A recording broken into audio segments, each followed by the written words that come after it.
In this video, I will guide you in the whole ranking process for the senior high school, and all you gotta do is to keep on watching. Love me like you said. Darling, tell me all the way. What's up guys, this is Niel and welcome back to my YouTube channel where we talk about the Deped Ranking, lesson plan tutorials, and other teacher-related stuff. So for today's video, we're gonna talk about the whole ranking process for the senior high schools, and we're gonna talk about the application, the documents to be presented, and the different criteria involved in order for you to become a Deped teacher. Pero wait, bago tayo mag-start, don't forget to hit the subscribe button down there at i-hit ang notification bell para maging updated kayo sa lahat ng mga bagong videos ko every single week. The senior high school offers different subject groups that you can apply depending on what type of work experience and trainings do you have.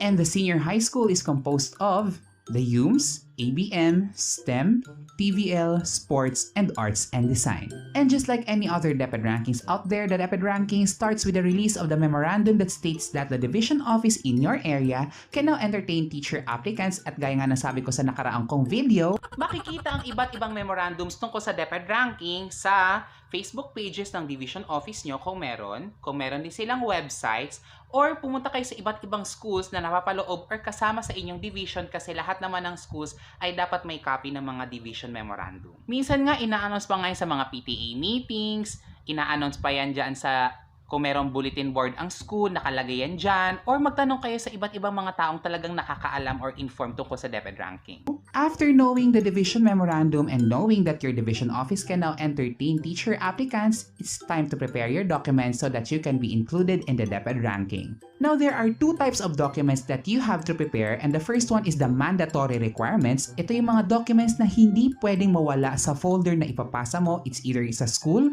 or sa division office. The first mandatory requirement is the letter of intent or the application letter that includes the statement of purpose or the reason why you are applying, the subject group that you would like to teach, and if there's any, the preferred school that you would like to teach. You will also have to prepare the CSE Form 212 Revised 2005, also known as the personal data sheet, in 2 copies with the latest passport ID picture.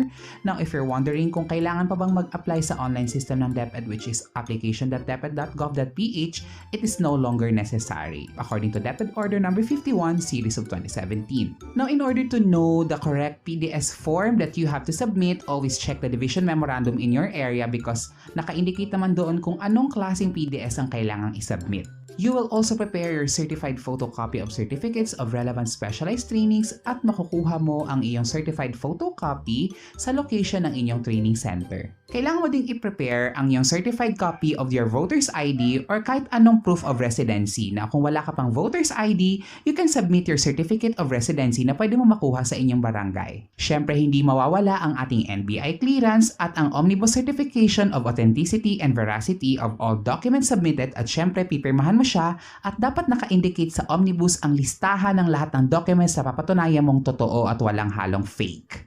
At dumako naman tayo sa ating additional requirements. Ito yung mga documents na bibigyan ng points mamaya once you know the criteria na pagdadaanan mo sa Deped ranking for the senior high schools. And let's start with the certified photocopy of the diploma, yung inyong bachelor's degree, at makukuha mo ang certified photocopy sa university registrar. Ipapasa mo din ang iyong certified photocopy ng TOR na may at least 15 units of specialization na related sa subject group na a-applyan mo dito sa senior high school, at makukuha mo ang certified photocopy sa university registrar.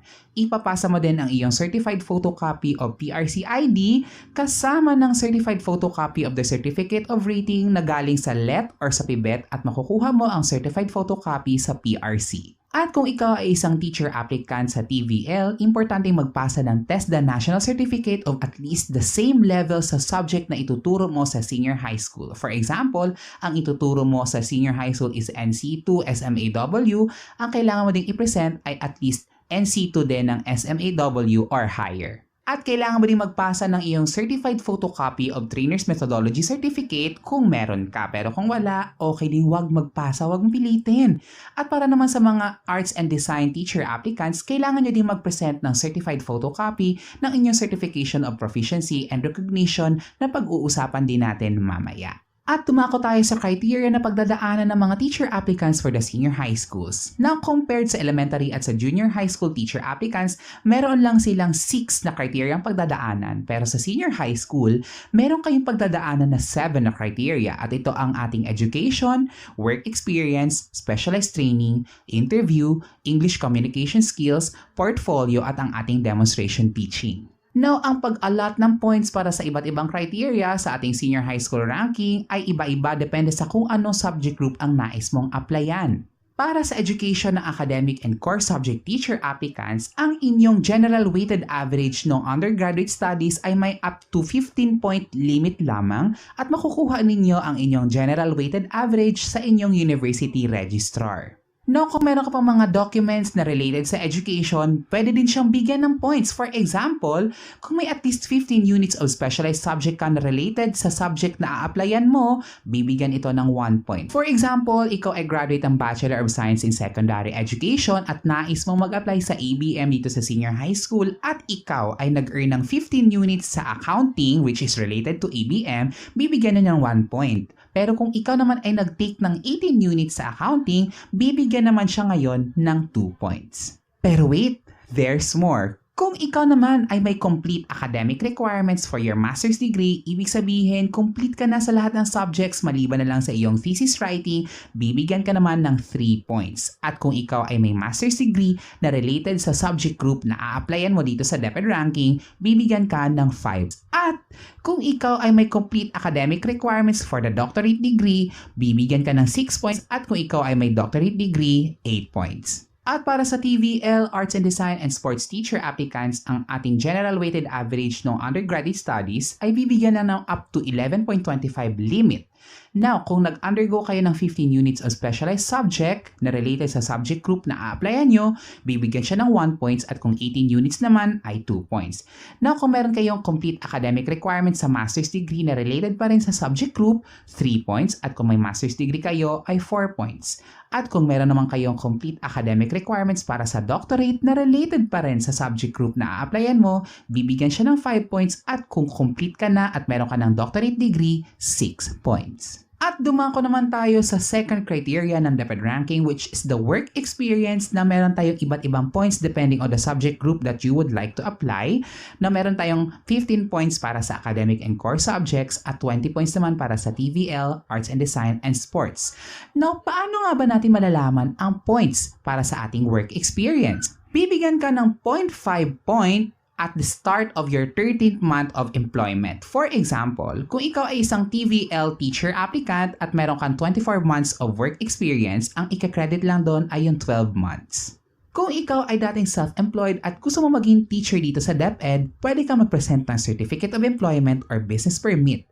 At kung ikaw naman ay may work experience na mas mataas sa posisyon na a-applyan mo dito sa DepEd, for example, sa isang mechanical shop ikaw ay supervisor, pwede kang bigyan ng 2 additional points basta meron kang i-present na documents. At dumako na tayo sa third criteria ng Deped Ranking for the senior high school at ito ang specialized training at magkaiba pa rin ang allotment of points para sa iba't ibang subject groups. Sa academic and core subjects, 10 points. Sa TVL, Arts and Design and Sports ay 20 points. Ngayon, para sa specialized training ng academic, core subjects, arts and design, and sports, dapat ang training nyo ay relevant sa course or sa subject na gusto mong ituro o related para sa skills development ng isang secondary teacher. For example, ay yung mga seminars na may CPD units, provincial seminars, regional seminars, national seminars, international seminars, mga trainings at workshops na nakuha mo sa dati mong trabaho na pwede mong i-relate at i-connect sa subject group na gusto mong i-apply ay pwede mong gamitin dito sa Deped Ranking. At bibigyan ng 1 point ang lahat ng seminar na may at least 2 days at 2 points naman for every certification from a recognized association or guild. Halimbawa, ikaw ay member ng Philippine Institute of Certified Public Accountants,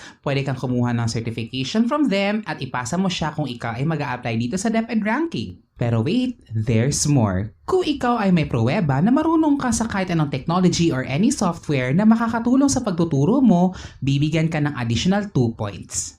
At para sa mga arts and design and sports teacher applicants, naririto ang iba't iba pang mga certifications na pwede nyong ipasa at pwedeng bigyan ng 2 points each na hindi hihigit o sosobra ng 15 points. Para sa specialized training ng mga TVL teacher applicants, naririto ang ating guidelines sa points na pwede niyong makuha sa ipepresent yung National Certificate galing TESDA. At kung meron naman kayong TMC1, bibigyan kayo ng additional 3 points at kung meron kayong TMC2, bibigyan naman kayo ng 4 points. At ang lahat ng teacher applicants ay mag-undergo ng interview at silang lahat ay bibigyan ng up to 15 points kasama ng English communication skills. Para sa academic and core subject teacher applicants, bibigyan kayo ng 10 points at para naman sa TVL, Arts and Design and Sports, bibigyan kayo ng 5 points. At dumako naman tayo sa susunod na criteria, which is the portfolio or yung mga outstanding achievements na nakuha nyo na pwede nyong i-relate sa subject group na nais nyong ituro dito sa DepEd.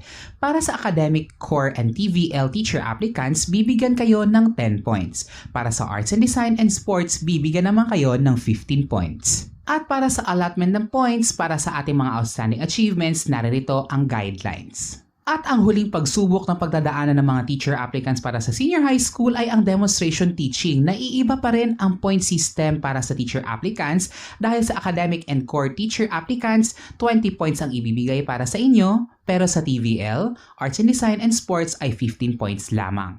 Once na makapag-undergo na ang lahat ng teacher applicants sa whole ranking process, ma-evaluate ang kanilang documents presented at ang kanilang performances, it's time to release the registered qualified applicants. Ang RQA or the Registered Qualified Applicants ang mga teacher applicants na nakapasok sa cut-off score na 70 points at sila lang ang pwedeng mabigyan ng provisional, contractual, or permanent teaching items dito sa senior high school. Now, ang validity ng pagiging RQA ay good for 1 year lamang. Ibig sabihin, within 1 year ay dapat mabigyan ka na ng provisional or permanent teaching item. At ang mga teacher applicants na mabibigyan ng permanent teaching item ay ang mga teacher applicants na may 70 points above na cut-off score sa Deped Ranking at may eligibility, which is the professional teaching license. Nakukuha ang provisional teachers kung wala ng RQA na may at least 70 points above na score at may eligibility or license. Ang mga provisional teachers ay ang mga teachers na nakakuha ng 70 points above na score sa Deped Ranking pero wala silang teacher's license. Makakakuha lang ng provisional teachers kung wala ng teacher applicant na may 70 points above na cut-off score sa Deped Ranking at merong teacher's license. Now, kung ikaw ay provisional teacher, dapat within 5 years ay maipasa mo ang Board Licensure Examination for Professional Teachers. Now, para magkaroon kayo ng higher chance na mabigyan ng permanent teaching item dito sa DepEd, iiwan ko ang aking Deped Ranking playlist na mag-uumpisa sa demonstration teaching tips, interview tips, EPT reviewers at sa iba pang mga teacher-related stuff na pwede makatulong sa inyo dito sa Deped Ranking at ilalagay ko ang link dito sa description box. At kung ikaw ay naghahanap ng isang sample ng application letter na pwede mong gamitin sa Deped Ranking, huwag kang mag-alala, I got your back. Ang aking sample ng application letter ay ilalagay ko din sa aking description box. Don't forget to subscribe, like, comment, and share sa iba't iba pang mga teacher applicants na tropa mo na pwede mo matulungan dito sa Deped Ranking, and also join my 2 Facebook groups, Niel Facebook group and Niel official Facebook group, at ilike din ang aking Facebook page which is Niel. Once again, this is Niel. Thank you so much for watching and I'll see you next time. Bye guys!